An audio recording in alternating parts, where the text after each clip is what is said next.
each one of our viewers tuning in. We're speaking to you from an interview for this edition of Panorama, our digital newsletter. Today we have with us someone whose career graph is so extensive that we've struggled to formulate a justifiable introduction. We welcome Mr. Bhushan Tuladhar, an environmental engineer who is an expert in his field. Currently, he is an indispensable asset to the various organizations he works for, including Saja Yatayat, Info Nepal, Teach for Nepal, and Clean Energy Nepal. He is a teacher, an advocate for change, and above all, as he likes to call himself, a student of the environment. Namaste, sir. Namaste. We are both honored and delighted to have you. I'm honored to be here. Thank you so much. How have you been lately, sir?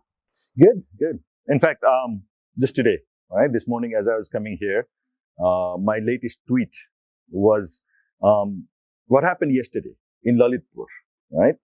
I was just saying 4 good things that happened yesterday. One, Lalitpur started to make a dedicated cycle lane. Previously, they had a cycle lane that was shared, right? So, in fact, they put bollards. So, Saddo Bato Lagan Khel.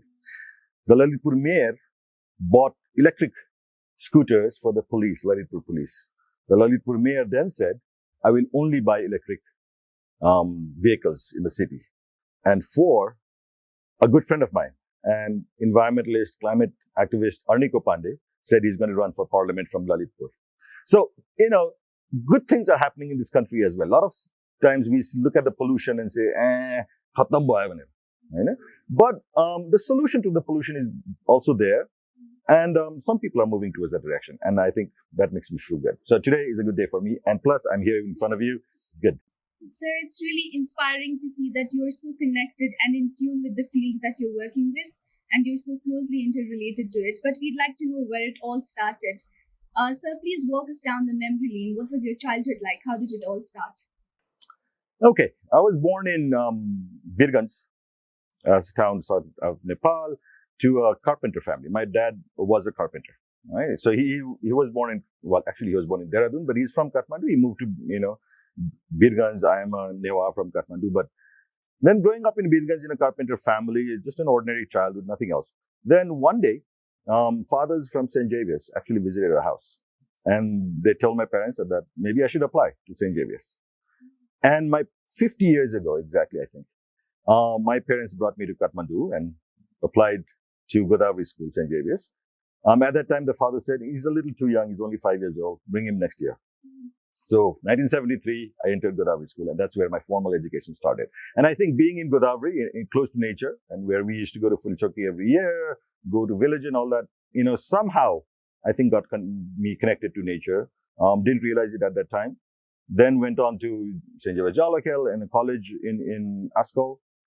And then I had a wonderful opportunity to get a scholarship to study in United World College.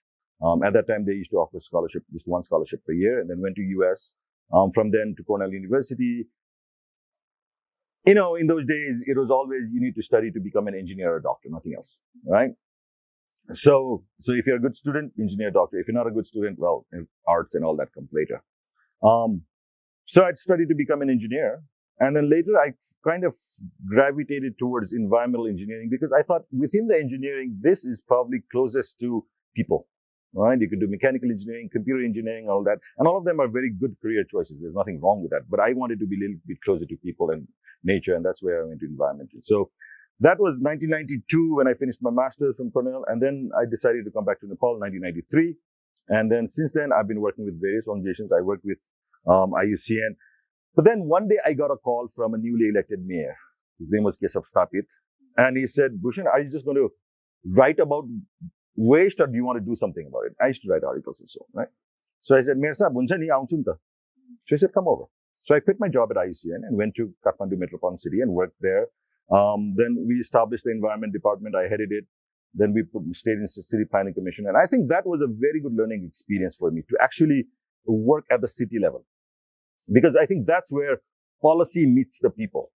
Where the rubber meets the road, okay? So at that interface, it's very important to understand how local governments work or do not work for that matter, and how policy and people interact with one another. And that was very enlightening for me. And after that, I worked for various NGOs. I worked for the UN. Within UN, I was the chief technical advisor for South Asia. That gave me a chance for UN Habitat. Gave me a chance to do some work in South Asia as well. And now I'm working on a project called Swachha Hawa, Kathmandu Clean Air Program for USAID. So I'm heading that project. I'm working through an organization called FHI 360. But like you said, I'm also very much into Saja Yatat. So as a board member, I'm leading that effort to bring in electric vehicles, clean energy Nepal, and so on. So yeah, there are a couple of different areas that I work in, but mainly on environment. And I'm very much interested in education. So Teach for Nepal. We've got a walkathon coming this Saturday, tomorrow. Yeah. So welcome to everybody to join.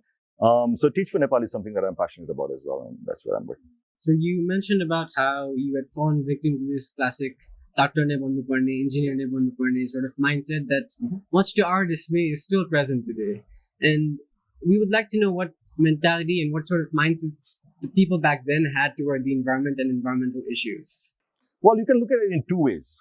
If you look at the traditional Nepali culture, I think environmental, conservation, environmental protection was very much engraved inside the culture.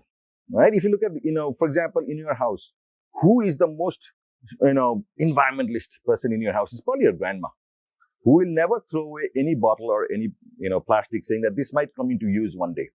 Right? Our culture is to reuse, recycle, not waste anything. If you look at our culture, right, we celebrate, for example, in Patan, the biggest festival is Machindranath Jatra. What is that festival all about? It's actually a water festival.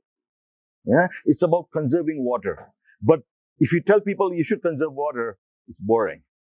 If we make it into a big party, the whole city is celebrating for 2 months. A chariot running around, there's bhoj bater everywhere, but that chariot stops only where there is a water source.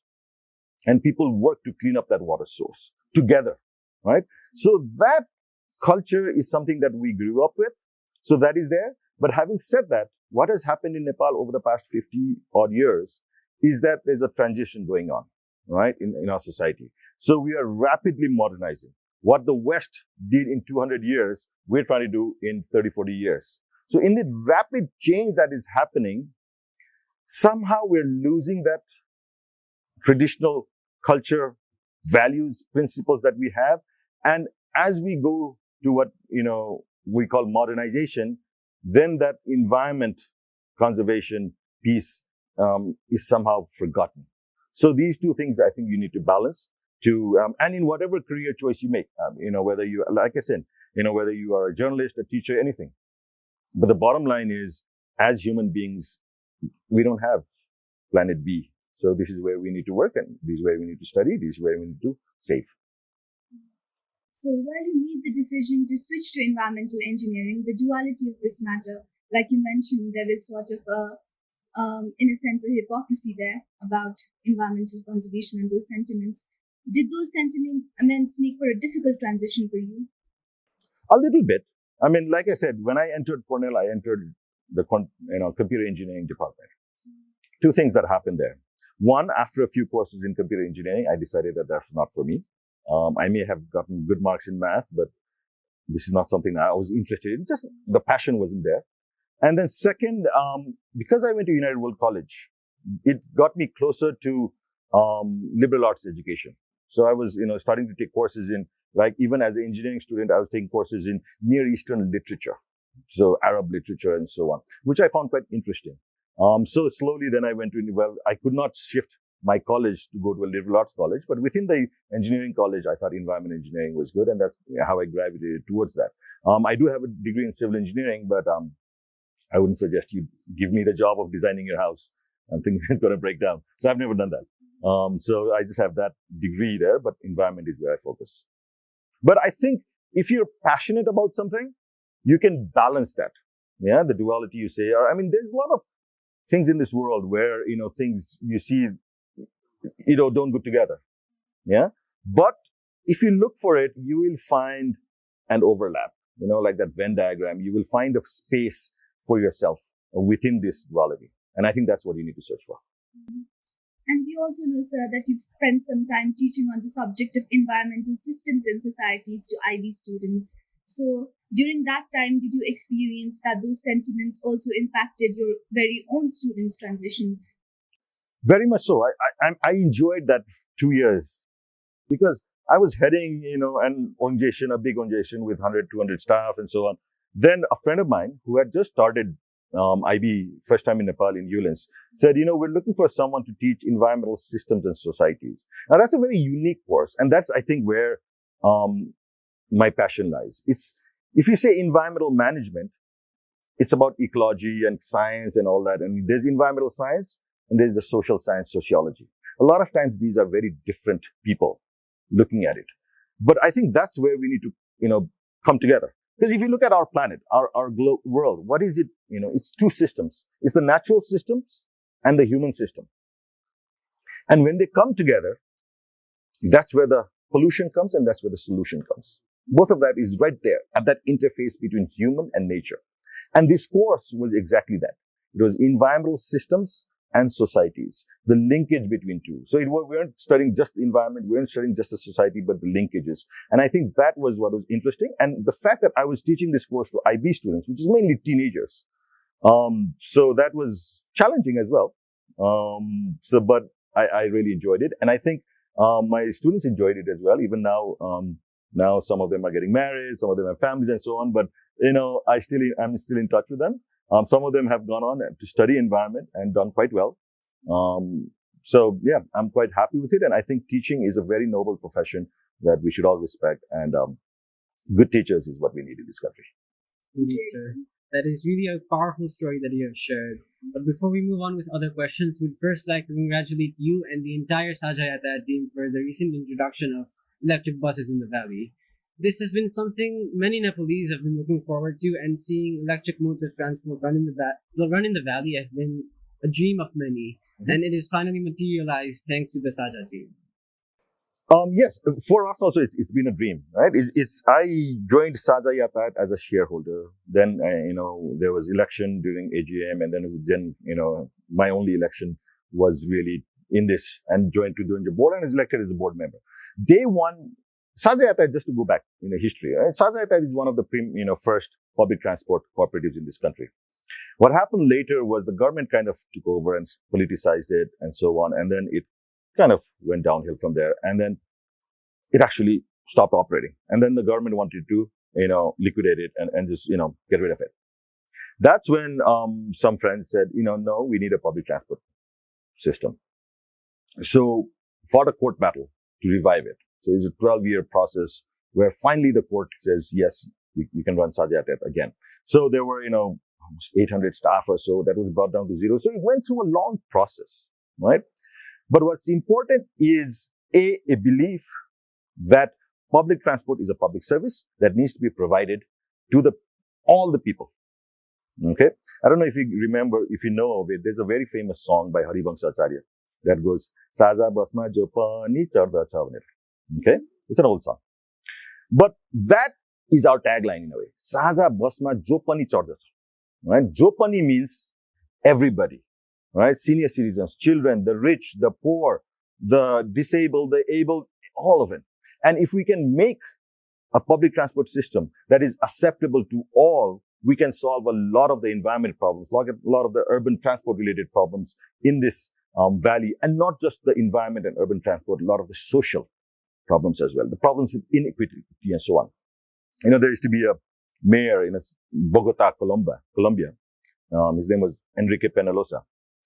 And he used to say, a developed city, right, is not where the poor ride cars.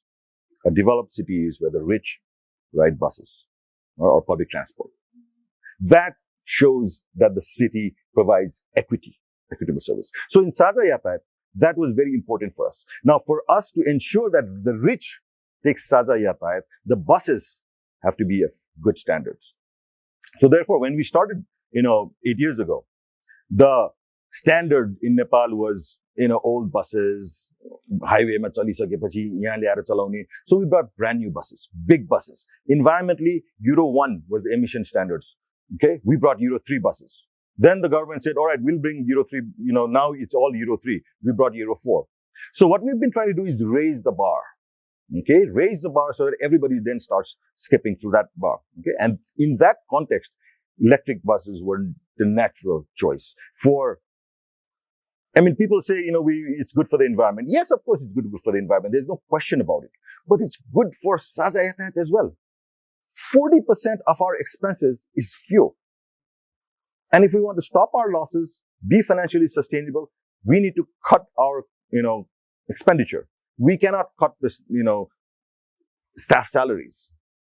What we need to cut is the maintenance cost, and for that electric vehicle is necessary. It's for Saza's sustainability, it's for the planet's sustainability, and also for the city. So in that sense, we're very happy that after these 4 or 5 years of, a lot of effort that went in to do lobbying, to do, research and so on. I went to China to look for it.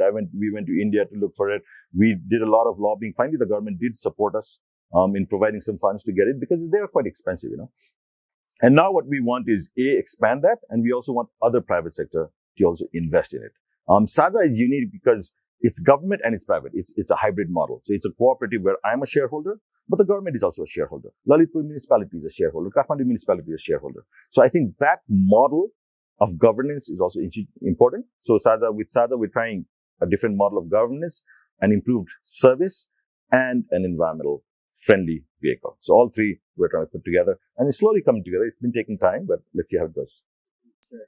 And in fact, the name Saja itself stands for what it speaks for what it stands, because Saja is for everyone, should be accessible to everyone. Yeah. And especially with the electric buses, we'd love to know what the public feedback has been like. Well, it's quite early, but the drivers were saying that a lot of people, more than riding the buses, are asking about the buses, kind of, right? So people are curious. So that is good, right? People have embraced change. That is good. Now, it's not that electric vehicles are new for Kathmandu. We had trolley buses almost 50 years ago, right? That died down. We have had the Safa tempos for 25 years or so. Even buses, Sundariyata has 2 buses running, electric buses, and kudos to them. What we brought was from the government side, the government investment in public transport and good quality buses, and buses that were operated by women for that matter, right? We felt that is also important to bring in the gender concept in there. Because we want people, like I said, Saza Basma Jopani Chardo. So we want people to be comfortable in the buses.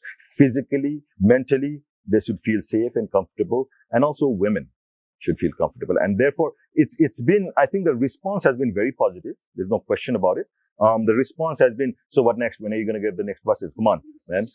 So it puts a lot of pressure on us as well. And in fact, just yesterday, we were talking to, Lumbini Development Trust. They've got 5 buses there. They want to operate it. They want our help in that. So just yesterday that. And day before yesterday, I was talking to the mayor of Bharatpur. So they have put in their annual program 5 new buses, electric buses that they want to introduce this year. So that's what we want to do. We want to set the ball rolling, and then we want to, have everybody join us. Just like when we first introduced large buses, then the private sector started to come in with new large buses. Now, hopefully, others will come in with the electric buses, because it's not just us. It's us together. I think we can make a difference. So, although the public feedback has been positive for now, and we hope that will be the case in coming days, given that there are so many stakeholders involved, we doubt that there would be no contention. There's bound to be some amount of contention. So, what should we be wary about, and how do you plan to just come around that? Well, like I said, this has not been a smooth ride. It's not like we decided yesterday and brought the buses. There's been a lot of hurdles that we've faced, and like I said, 4 years and so on. Also, for Saza Yatai to enter the market, right, there's been a lot of pushback from, people who already benefit from the existing system will always resist a change in the system. That will happen anywhere. Okay. And in public transport, so, we've had people throw stones at our buses. We've had one of our buses burnt down, because we were operating during a band. But if you dare to take a step forward, you should also understand that there will be consequences. There will be pushback. Okay. And we realize that. But that will not stop us from taking that step forward. I think the point is to, plan and, also be ready for failures. There will be failures. Okay. We don't expect all our buses to be doing wonderfully. So, but then what we need to do is do our research properly. For example, these buses, when we first got them in Baisak Egate, we put up a post saying they have come past the border. Then Baisak went, Jait came, Jait went, and everybody's like, what the heck? What are you doing? Right? And what we were doing is trying those buses. Okay? We were taking those buses all around Kathmandu. Steep slopes, gentle slopes, trying different things. These buses were from China. So we had to, the first time we were getting buses from China. So we had to make sure that they were correct. We were training the drivers. We were also working with the government to get their approval. So it's not that this is not a race that we run alone. Like that African proverb, if you want to go fast, go by yourself. If you want to go far, go together. We want to go far. And then we need to bring everybody together. Okay. And that is a challenge. And we realize that. And that everybody means the government, the municipality, and so on. In fact, today we have a meeting with the new mayor of Kathmandu. So hopefully we'll get everybody along as we move. So within your initiation of these electric buses and public transport, you've also curated the project to be women-centric, like you've mentioned. Sazayatat has been very forward regarding the involvement of women in public transport. And we really hope this will kind of bring more people, attract more people towards the use of public transport. And would you please let us in on your thoughts regarding this and kind of explain how this subsection of the project came to be? Well, first of all, we need to realize the transport sector is very much male-dominated, just like many other sectors. Okay, the environment within the sector, within our office, and so on, is not very women-friendly. Right? We have a lot of drivers, conductors. A lot of our work starts early in the morning, goes until late at night. Not really convenient for many women. May not even be safe. Right? That's one part. The second, that's us. Right? Then if you look at our clients, right, who rides public transport? A lot of times it's women. Unfortunately, in this country, right, a lot of times women do not have the license to drive, right? Either they don't actually have the physical license or they don't have the permission from their homes to drive. So they depend more on public transport. So our clients are women. Also, what we see is women who ride public transport do suffer from harassment in public transport, right? And that is something that we don't want. So if you put the pieces of this puzzle together, what comes out is engaging more women in public transport so as that our clients also feel safe, so that our, organization also becomes more sensitive towards needs of women and responds to that positively. So what do we do for that? Well, one way is let's hire more women, right? It gives them opportunity. It shows to the society that women can and drive large buses and make an impact on society. And they're doing it. They're doing a fine job right now in the future. And plus, I think it will make our customers also feel a little bit more comfortable, a little bit more happy. So it's a win-win-win situation for us. And it's a no-brainer in that sense. So we're so glad that you've opted for this. It is a very noble notion and we really hope that it gets the ball rolling. But still, at different intersections, it is a sad reality that there is much disparity. Take, for instance, the Sisto landfill site, which has been harshly affecting the livelihood of all locals living there. And this leads us to sort of have the notion that environmental justice, the right to a clean environment, it's only for a select few that can really afford it. It's not for everybody. How do you think we should ideally sort of construct our societies in a way that right is accessible to each and every individual? Thank you. I'm glad you brought it up. A lot of people look at environment as, just birds and trees and so on, yeah, or protecting the nature. It's really about protecting our societies. It's really about protecting the justice system in our society. The equity issue. It's very much. I've used that word equity many times. I know, and for me that is important. That is so crucial. You mentioned Sisto, right? So we've been saying, I wrote this article published in a journal in 1996 where I said, Kathmandu's waste, simple solutions going to waste, right?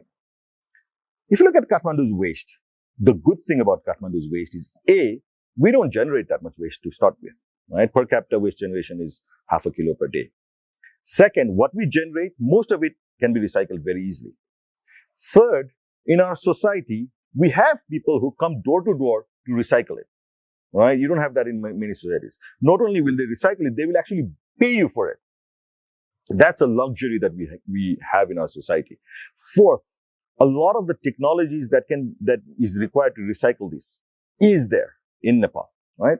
So with all these good things happening, why are we looking for a dumping site, right? Dumping site is basically saying, I have waste, I don't like it, so I'll put it in front of your house. Just this notion is wrong. Dumping sites need to be dumped. That's the only thing that needs to happen. Okay. Now that is something that we need to advocate for. And that's something we are advocating for. If good environmental practice is also good environmental justice, it's also good for society. So when, this old notion of, 3 hours, reduce, reuse, recycle, well, it's still valid for most part. Of course, people add in a few more hours, we think, and so on. But then if we look at waste management, not as something you throw away, but rather a source that you want to use. Okay? Then that whole concept changes. And again, I will come back to our traditional system. You look at the Newa culture in this valley, right? The Newas built fabulous towns, palaces, mandir, anything. You look at their architecture and brilliant architecture. One thing that they didn't build? They didn't build toilets. You look at any old Newa house, it will have a buigo, it will have, living room and all that. Where's the toilet? They won't build it. They won't build it. Because you look at the old Newa culture, right? And then I'll reference you. There's this book called The Newas, written by Gopal Singh Nepali, published 1965. And then it's about Newa culture and everything, right? So, but then there's one line that I was interested in that said, the Newas sold their waste for 50 paisa per tin. Now imagine this. 50 years ago, 50 paisa.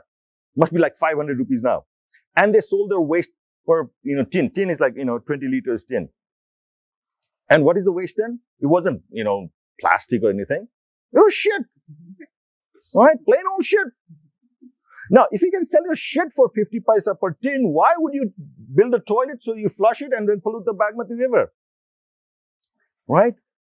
But then the other thing they had was they had saga. Right? Saga in Newari language, sa means compost, ga means pit. Every house didn't have a toilet, but they had a saga. They had a living room, they had a kitchen, just like a living room, kitchen, they had saga. Now, that is not a dustbin that we buy from the market and, bring it as an afterthought. Oh, I forgot to buy a dustbin for my, house. It was built within the urban fabric. So recycling was built within the urban fabric. They realized, one, waste had a value, 50 paisa per tin. B, waste is not something you throw away. Waste is something you recycle. In Nepali, फोहोर भनेको फाल्ने कुरा होइन, फोहोर भनेको पाल्ने कुरा हो. Okay, they realize that. Third, who generates the waste has the responsibility to manage the waste as well. That's why they built the sagas. They sold the waste.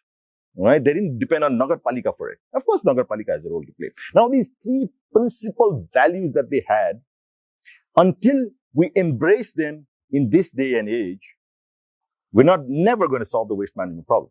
Now, I'm not asking you to not build toilets or build a saga in every house. These are means, but the principle is important. Waste has a value. Waste has to be recycled, and generators themselves have to be responsible. If you do this, system goes out of the window, right? Those values and principles is what you need to base your waste management system as a whole in. And only then we can have a system. And that is something that we need to advocate for. Indeed, sir. And you talked about how individual efforts need to be kind of promoted instead of giving the responsibility to institutions and municipalities. Do you think waste management as of presently is a technical issue, or is it more of an institutional one? Well, you said it yourself. What is the word you used? Waste management. You didn't say waste engineering, right? It's waste management. So it's a management issue. Now, who does management? Everybody does management, right? You manage this program. The school manages the school, the education system within here. The city manages the system. City. So everybody has a role. When I say, yes, individuals should do it, I'm not saying cities don't have a role. Cities have a big role. Cities should take the leadership to create an environment where individuals feel comfortable, where individuals feel motivated to do this, right? And then in this day and age, not every piece of waste can be managed locally or at the household level. I realize that, right? Let's do what we can at the household level. And then let's create an environment where citizens are motivated to contribute to what the city is doing for waste management as well. So cities need to think that as a manager, how do we best utilize our resources? Our resources are our citizens.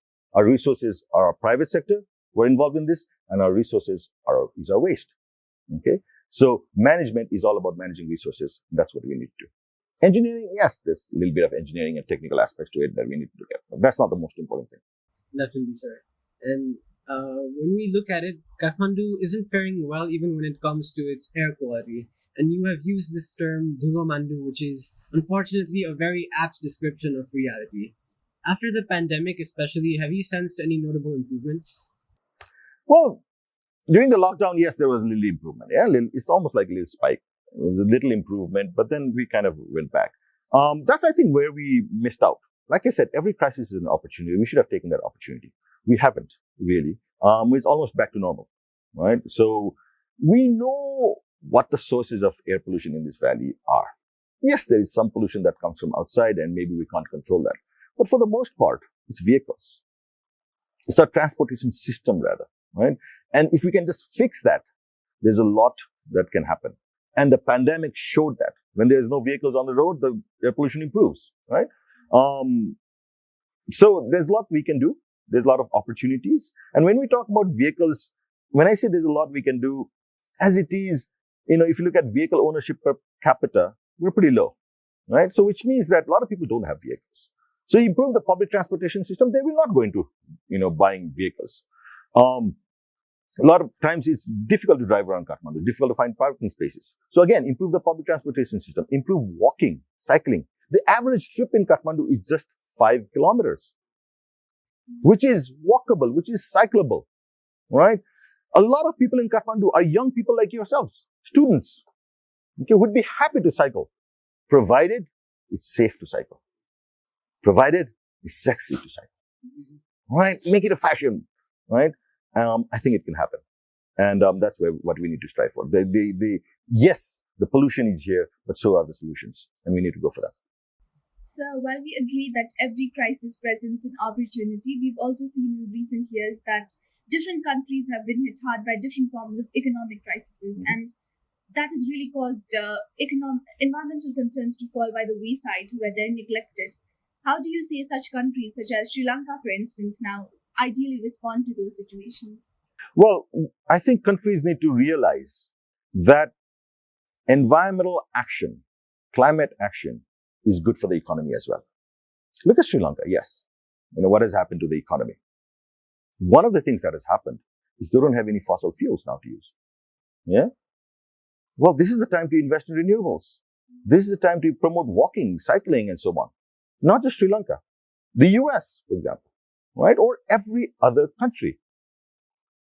This opportunity, the economic crisis that has come by because of the Ukraine war or other reasons, instead of just providing additional, subsidy to the fossil fuel industry, we need to realize that that is what brought us to this in this first place, right? So we need to wean away from that.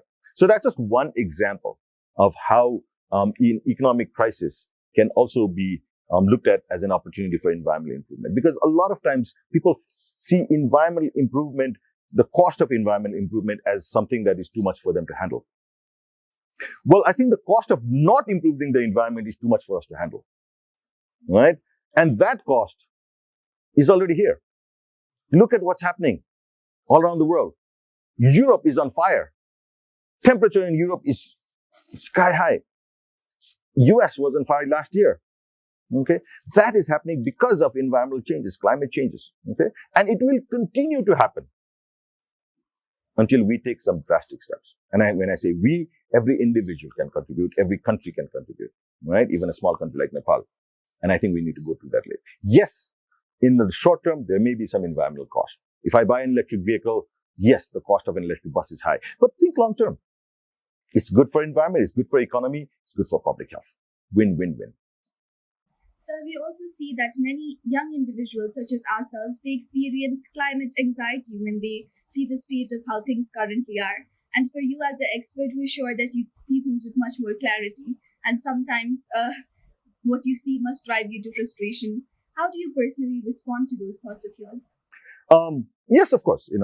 We do have, and it's natural to have people, feel anxiety or frustrated about it. You come and it's working in this country is a lot of times very frustrating. It's like I say, it's like, trying to swim upstream, right? You swim, paddle as hard as you can. Your head is down in the water, and then you look up, you're in the same place, right? But what you have to realize is you haven't gone back, right? You've worked hard to at least maintain your position in that river. And slowly you will go up, all right? If enough people support you. So I think you need to understand that you're here for the long run. This is a marathon. This is not a 100-meter dash that we're going for. Okay. And young people need to understand that. Okay. I understand that anxiety, that feeling of hopelessness, that feeling of, okay. I totally understand that. And this is a challenge that we have, to make our young people understand that this is the long race we're in. Yes. There are challenges. There are frustrations that will come on the way, but there are also rewards. And it's like, climbing a mountain. Yes, it's frustrating. It's tiring. It's challenging. But when you get to the top, you forget all of that, right? Makes it all worth it. I think, I don't think I'm at the top of the mountain. I'm still climbing the mountain. There's still frustrations. I don't think I'll ever reach the top. But I think even as I'm climbing, I see the good things that are happening. And I get inspired by that. I get inspired by people like you doing this. Young people, young Nepali people doing this. This is very inspiring. And thank you for doing this. And thanks everybody for doing this. Indeed, sir. Sir, talking about frustrations, do you think the fact that both online and offline communities are full of misinformation is another thing that bothers you? And especially because when it comes to environmental concerns, such kind of misinformation effectively reverses our progress. So how do we filter such misinformation out of our lives? There is misinformation, but again, I see that as an opportunity. That glass is half full or half empty, depending on how you want to describe it. Right? No, I already drank half the glass. Geez, I could sit here and worry about it. They're not going to give me another glass of water. Or I could say, I still have half glass. Okay? So I think a lot of times it's the attitude, right? You look at society with a positive attitude, your life becomes positive. And I really urge people to do that. Yes, in social media you go, there's a lot of misinformation, there's a lot of trolling, there's a lot of, frustration vented out there. But look what has happened. Because of social media, this information is now at your fingertips. There's so much information out there. There's so many people who have been mobilized because of social media for good causes, right? So if you look at that, then let's see at how we can use this misinformation to inform people. Okay. And this is a challenge for all of us, that as we wake up in the morning, right? What's the challenge for me today? Okay. If you look at that and you look at that as an opportunity, I think there's a lot to do.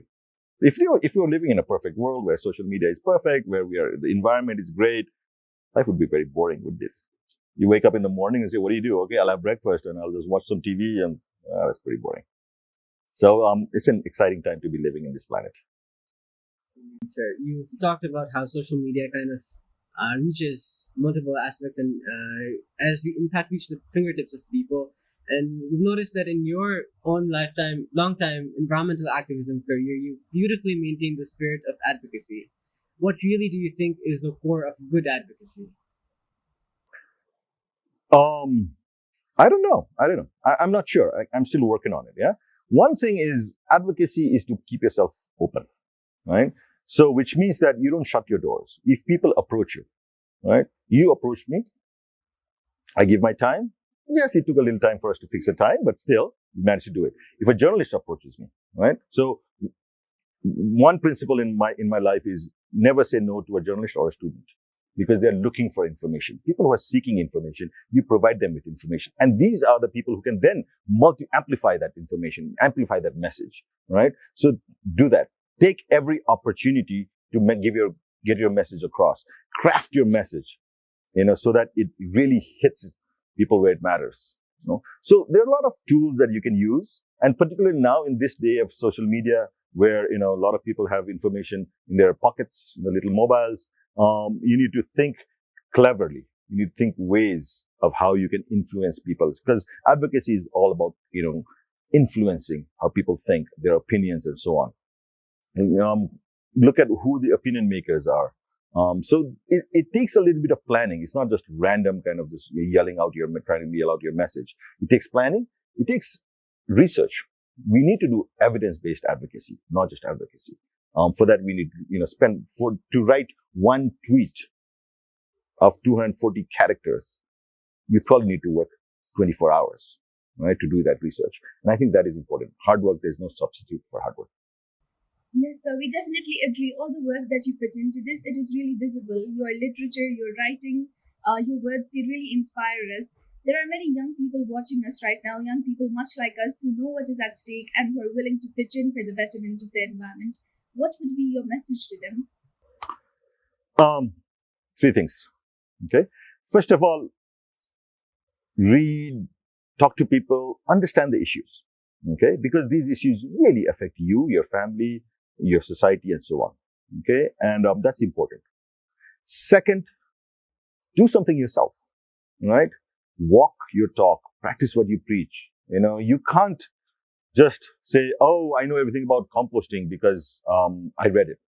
Compost it. Then you can figure out, oh, there's that white, bug that comes. I don't know how to, what to do with it, or, that smell. Then you can really, feel it. That Chinese proverb that says, what I listen, I forget, what I see, I remember, what I do, I become. Environmental activism has to become you. It has to be, within you. So that's why do. And third, raise your voice. That is so important as well. If you don't like what's happening, raise your voice. If you think that you others to do the same thing, could do more, raise your voice, because your voice counts. And in this society, really, if you don't raise your voice, things aren't going to change. And we have many, incidents where people have raised their voices and made changes happen. Okay. The brick kilns in Kathmandu Valley. 15 years ago, I remember there were a lot of opposition from people living around brick kilns. Okay. They raised their voices. And the minister at that time said, okay, we'll do something. And then he, made a decision that within 2 years, the whole brick industry has to change. The brick industry complained, but it did happen. And then we were monitoring air quality at that time in Bhaktapur, and we saw a 24% drop in air pollution levels. So change is possible. You have to raise your voice. So again, 1, understand the issues. 2, do environmental change, make it happen yourself. And 3, raise your voice so that others also do it. And there are multiple things you can do within that, each one of this. Yeah. And I don't have time to go into details, but you can figure that out. Indeed, sir. Thank you, sir. Both of us will keep those in mind, and be sure of our viewers will too many of whom are students themselves. We have come to the end of the interview, sir. Once again, we'd like to mention that we truly applaud all your efforts and would like to let you know that they honestly, very sincerely inspire us. Thank you so much for taking the time out of your day to be here today, sir. Thank you so much. And like I said earlier, I truly applaud your efforts as well. And I'm inspired by people like you. Thank you so much. Namaste. That is it for this interview. Thank you to our viewers for tuning in.